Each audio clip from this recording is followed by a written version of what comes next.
Здравейте, приятели! Да ви представя нашите кипърски барбекюта. Имаме ги в 3 варианта. Това черното е с хоризонтално разположени горни шишови, изработени от 8 мм нераздаваема стомана, и отдолу имаме 11 малки 4 мм, също от нераздаваема стомана. Задвижва се посредством моторче електрическо, което може да се включи към 220 волта с преходник, адаптор, който преобразува тока на 12 волта, като може също да му се регулират оборотите. Евентуално, ако нямаме ток, има го в 2 варианта. Ето виждате, може би, щипките тук, които могат да се закачат към акумулатор 12 волта на автомобил. Или има го в още един вариант, който се включва към запалката на автомобила. Ламарината е 2 мм, обикновено е рифелова, тази специално черната не е, но издръжливостта му е над 10 години по отношение на ламарината. Имаме гаранция за съответно големия редуктор 2 години и малкия редуктор също 2 години гаранция. Сега за боята няма как да дадем гаранция, по простата причина, че от топлината нормално е да изгори. Тук виждате механизъм, който позволява регулиране височината на големите шишове нагоре и надолу.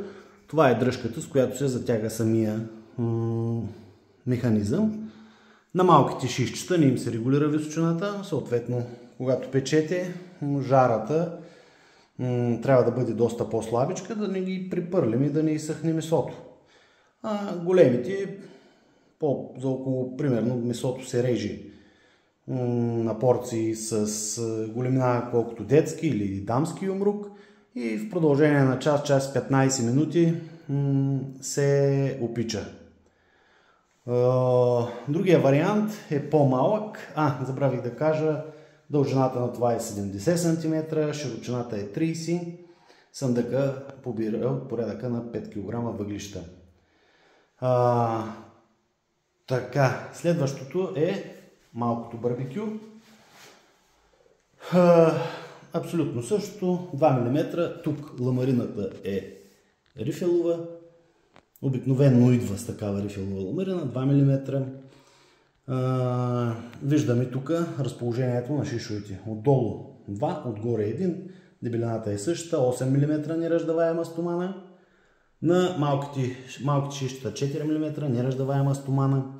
Задвижват се посредством същия мотор. Дължината на това малкото е 50 см.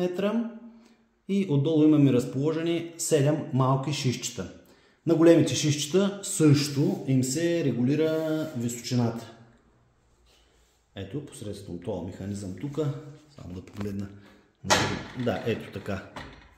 Само да покажа. Тук съм забравил да сложа дръжката, която затяга тук самия механизъм. Има я в комплекта. Този вариант, който е с 2 шиша отдолу и 1 отгоре, го имаме и в по-дълъг вариант. 70 см дължина и 11 малки шишчета отдолу. По отношение на цените може да ни намерите на нашата Facebook страница BBQ Сувла или на нашия вебсайт bbq-suvla.eu. Благодаря ви за вниманието. Може също така да ни се обадите на нашия телефон 0877 22 8575 и 0877 22 85 80. Ето и нашите контакти. Благодаря ви още един път. Желая ви успешен ден!